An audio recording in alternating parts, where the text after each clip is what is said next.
Hello everyone, this is Loadout S and welcome back to DCS World. This time we're doing a mission editing tutorial for and loadout video for the F5E. So F5E, fairly simple all around. The route and the waypoint system in the F5E doesn't really do anything for the aircraft. The F5E does not have an INS or waypoint navigation system installed. You can, however, still set up a route in the mission editor, and whenever the pilot goes through the briefing and also I believe through the knee pad, it will show the route on a map. So they'll at the very least be able to use that to reference where they need to be for the route. So go ahead and I would still, for your missions, put in a route, but it doesn't really have a lot of effect on the INS system itself, because there is none for the F5E. Loadout is a very interesting thing for the F5E. There really isn't too much to do, but you do have some interesting options for loadouts, especially some once we get to the middle pylons here. But let's start on the exterior pylons. 1 and 7 are your wingtip pylons, and you can only mount either air-to-air missiles or pods. The pods are your standard smoke pods for air show displays in all the various colors that they come in. There's also, for sort of roleplay, sort of training purposes, in real life these are used for air combat maneuver training. That's the ACMI pods. So they do use these in real life to gather data on the on your dogfight training and mission and those training missions to get better information for better debriefing. However, in-game, they really don't serve a purpose other than aesthetics. Same thing with the air-to-air missiles, and with the Captive AIM-9M for ACM. This is a captive training AIM-9 missile for training purposes. So, if you want to basically have you and a friend sort of roleplay, but also have a realistic training loadout for dogfight training, you can have a ACMI pod on the one wingtip and a captive AIM-9M on the other wingtip, and you'll be able to practice dogfighting without actually shooting down the opponent. However, for combat purposes, and really even when you do training in DCS, you're probably going to be using real live ammunition. So you have various missiles. AIM-9B, in fact I'll equip the AIM-9B on this wingtip to show you. The AIM-9B is the first generation of Sidewinder. It is the also known, or previously known in DCS as the GAR-8, which is its other real-life name, and what it was known by when it was first produced. However, the correct and modern nomenclature, or well, the correct DCS nomenclature, quote-unquote, nowadays is the AIM-9B. This is a very early generation Sidewinder, so it is rear aspect only and relatively short range, and kind of restrictive with its mobility. Plus, it would probably eat flares over the engine, so be careful when using this missile. It's not necessarily the best, but you can go ahead and, for historical purposes, put this on if you want to simulate a battle between this and another aircraft in a certain time period. The missiles, however, you probably will want to equip on all your loadouts are the AIM-9P series. AIM-9P and AIM-9P3 are rear aspect missiles. And the AIM-9P5 is an all aspect seeker. So, rear aspect, you have to get behind the enemy target before you'll get a seeker lock. All aspect, it will be able to pick up the heat signature from the aircraft from from a wider range of aspects, if not head on. So, if the server allows you, go ahead and put on the AIM-9P5. That is the best Sidewinder variant that you can equip. And as the F5E can only carry air-to-air missiles on these two exterior pylons, if you're going to be going into dogfights or anything really, just always have the AIM-9P5 equipped if available. And in fact, pretty much every loadout, as you can see here, has an AIM-9 variant on the wingtips. So always at least equip 2 for self-defense, if not equip 2 and just those 2 for air-to-air work.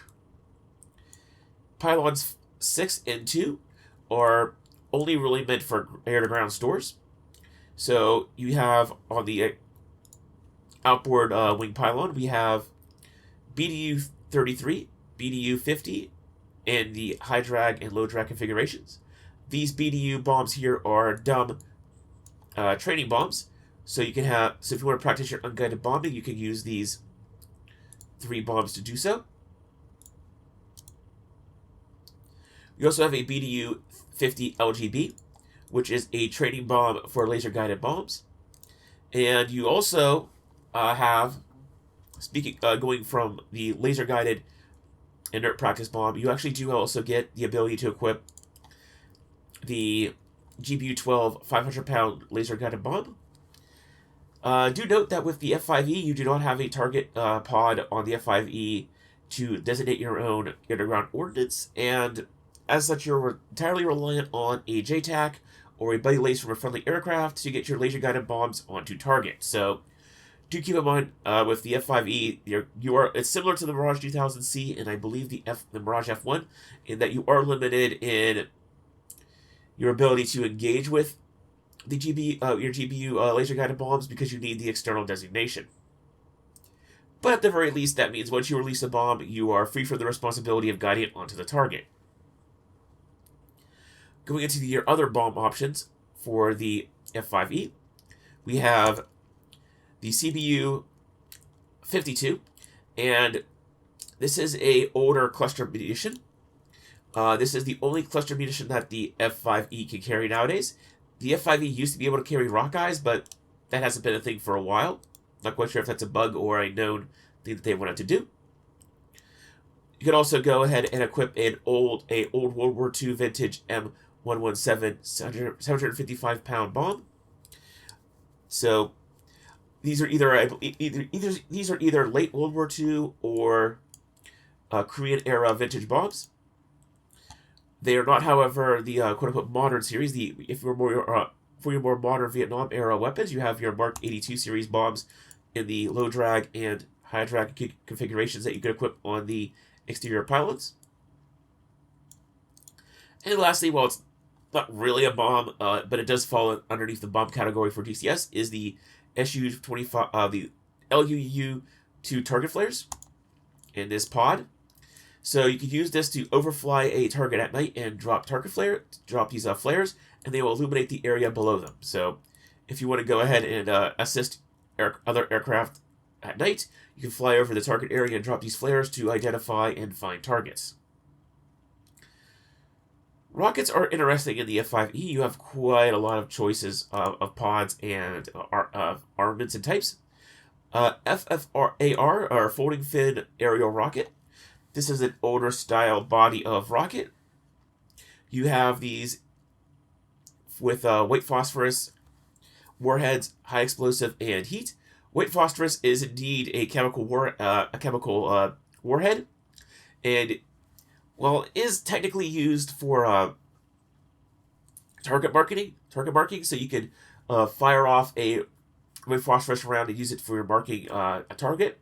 It is also very deadly effective against exposed infantry, although that's not exactly the most moral thing, because that is technically using chemical weapons on infantry, so do keep in mind when firing white phosphorus rounds, yes, you can use them as smoke rounds, but they also can kill infantry very effectively.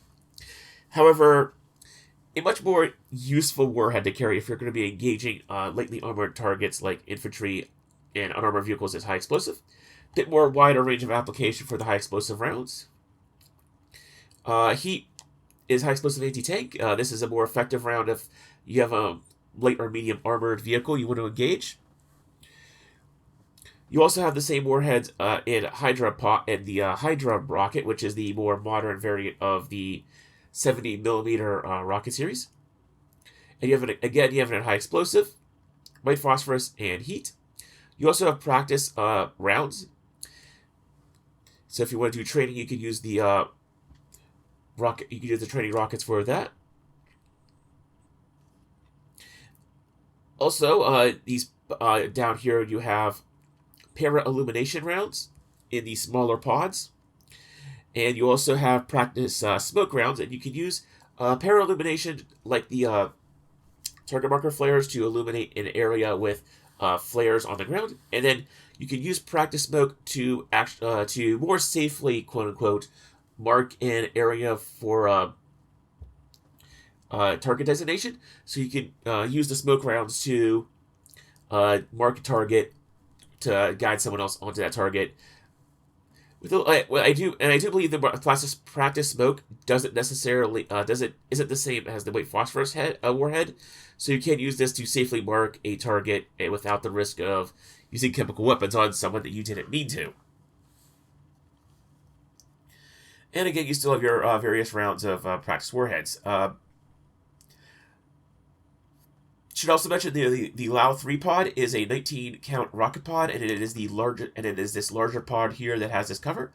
Well, when you start firing the rockets, the cover pops off, and you then have the rockets exposed, and they start firing out of the pod. You also have a smaller Lao 68 pod, and this smaller Lao 68 pod only has 7 rockets, and it's in a much more compact frame. So you have sometimes you will see these pods, the Lao 3 and the Lao 68, appear on a bunch of other aircraft. This is a common configuration for the pods. So, but for the F5E, you can only mount either a single 3 pod or a single 68 pod.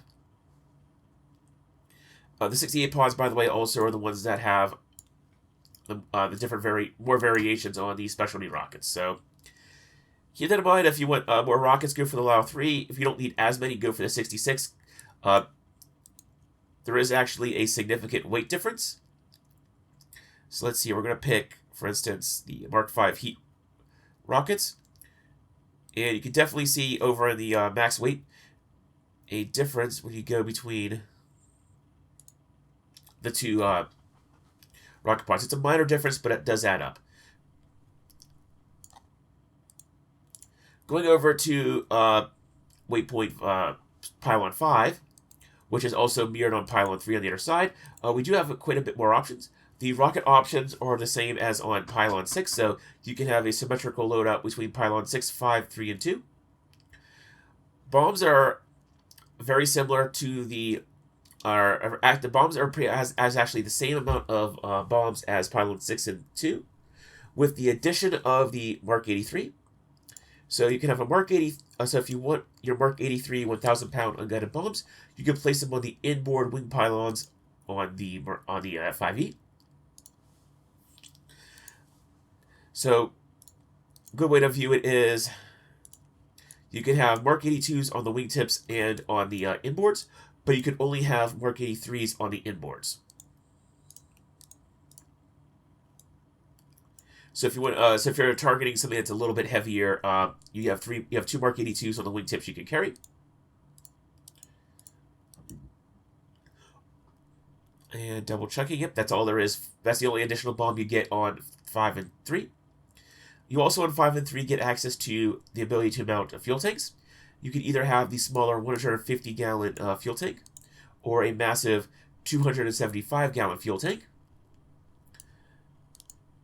And you also have access to a MXU travel pod. So if you want to roleplay going from base to base, you can put on some travel pods on the wingtips. And they use these travel pods in real life when they move when aircraft move in between air bases to put in smaller pieces of equipment like wheel chocks, cables, and the like, and then they can transfer the.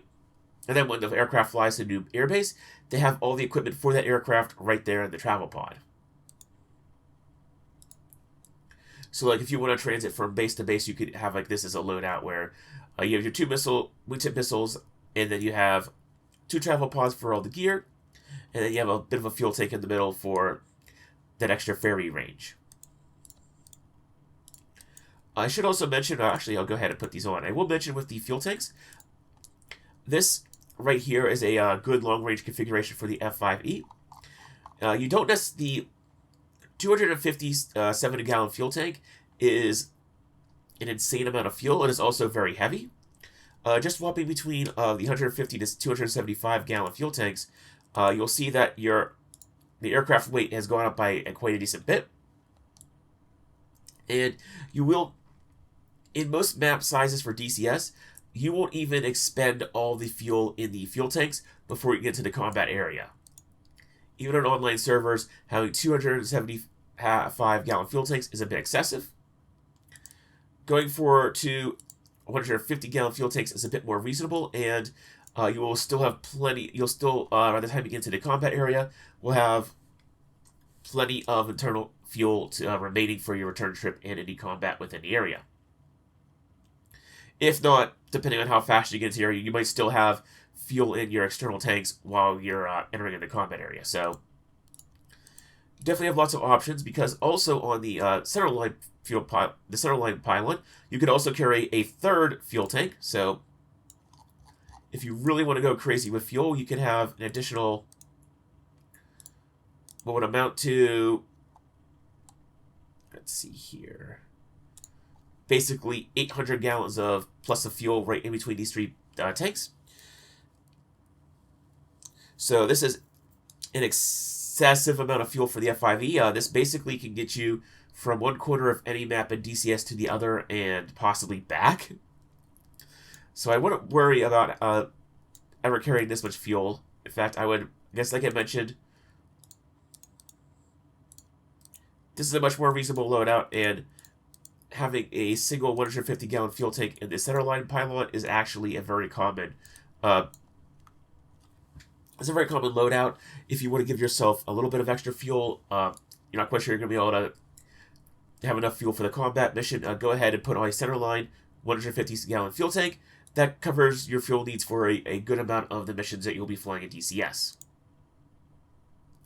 You can also carry a travel pod in this centerline centerline fuselage here. So the centerline pylon can also take a travel pod if you wanted to have one there.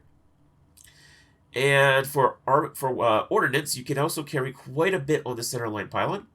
You can carry all the bombs that the pylon 6 and 5 are able to carry. So your BDU training bombs, your CBU cluster bombs, your Mark 70, your Mark 82s, your Mark 83, your M7177.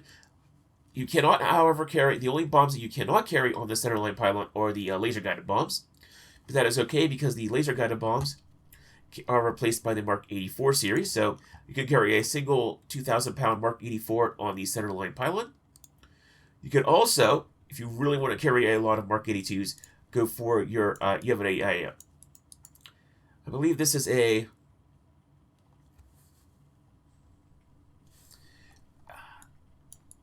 mirror, I think this is the mirror ejector rack. That you have a, basically you have a 5-count ejector rack of Mark 82s or Mark 82 Snake Eyes. So if you want to have a lot of Mark 82 Snake Eyes, go ahead, use the centerline pylon to equip 5 of them. And then you can then go ahead and equip 2 fuel tanks on either wings to do a deep strike mission. And if you want a little bit of extra firepower, you can equip an additional 2 Snake Eyes on the wings. So you can have a total of 7 Snake Eyes or 7 Mark 82 bombs in this configuration, with enough fuel for getting anywhere on the server. Or if you're going a relatively short distance, you can go ahead and equip 9 Mark 82s if you know you're going to be only traveling a short distance and you want to get the maximum amount of ordnance on target.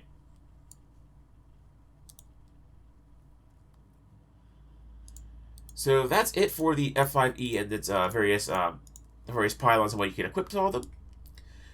It's not, like I said, usually when you're doing air-to-air combat operations, this very clean loadout here is very popular.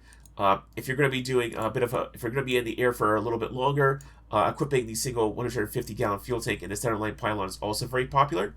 This will get the fuel in here generally last you long enough to get into either most of the way or all the way up to the combat area. So you definitely don't have to worry about fuel in most cases with this loadout, especially because this loadout is so clean that it's actually very fuel efficient. So you don't have to worry about carrying extra fuel and then worrying about carrying extra fuel for the extra external tanks. So this is a very popular loadout as well, but this is as well. And we go over here, by the way, to wrap up the payload panel over here. We have, again, you can set your internal fuel here. You always want to leave that to max. Down here is a very interesting conundrum. You do have with the F5E a very limited amount of chaff and flares. There are two buckets basically for countermeasures. Each bucket of countermeasures can have 30 chaff or 15 flares. So your options for countermeasures are either 60 chaff, 30 chaff and 15 flares, or just 30 flares.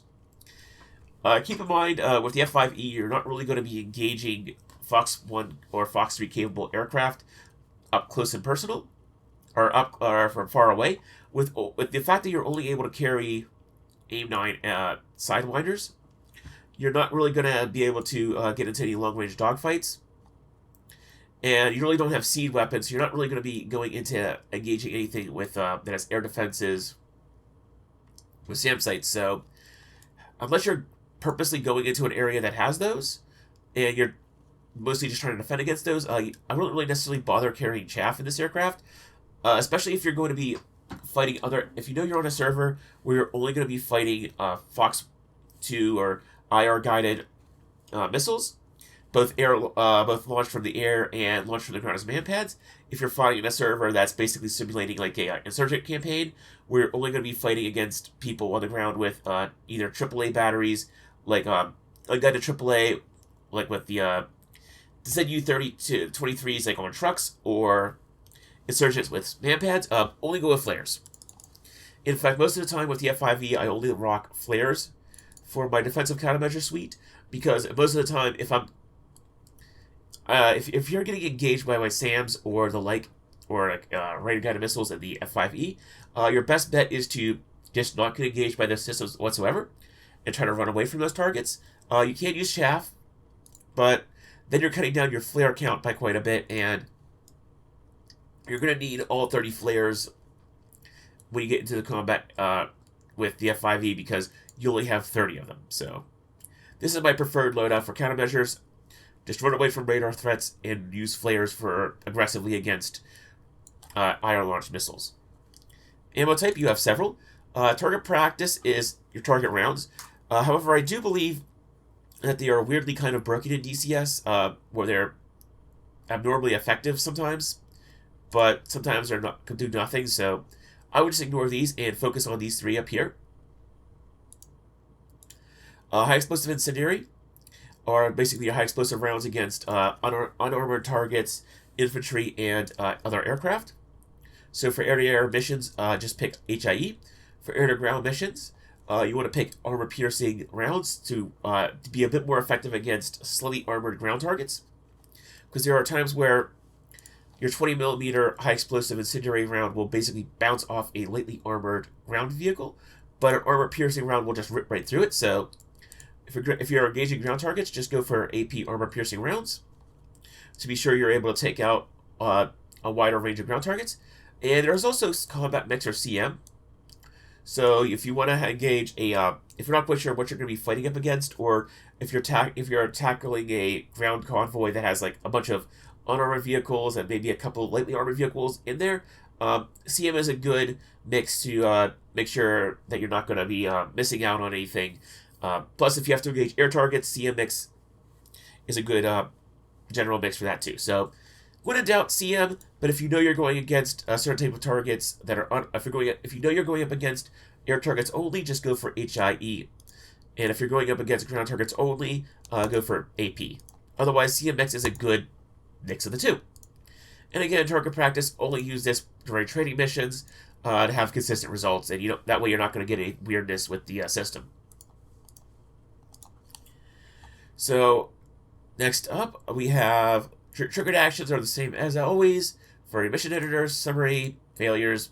You can have a whole bunch of these different failures. There's quite a lot for the F5E. The radio is important for the F5E because there is only one radio, and I do believe you can program the presets in the F5E on mission start. However, just for the sake of sanity, it's good to program the UHF radio here in this menu right here.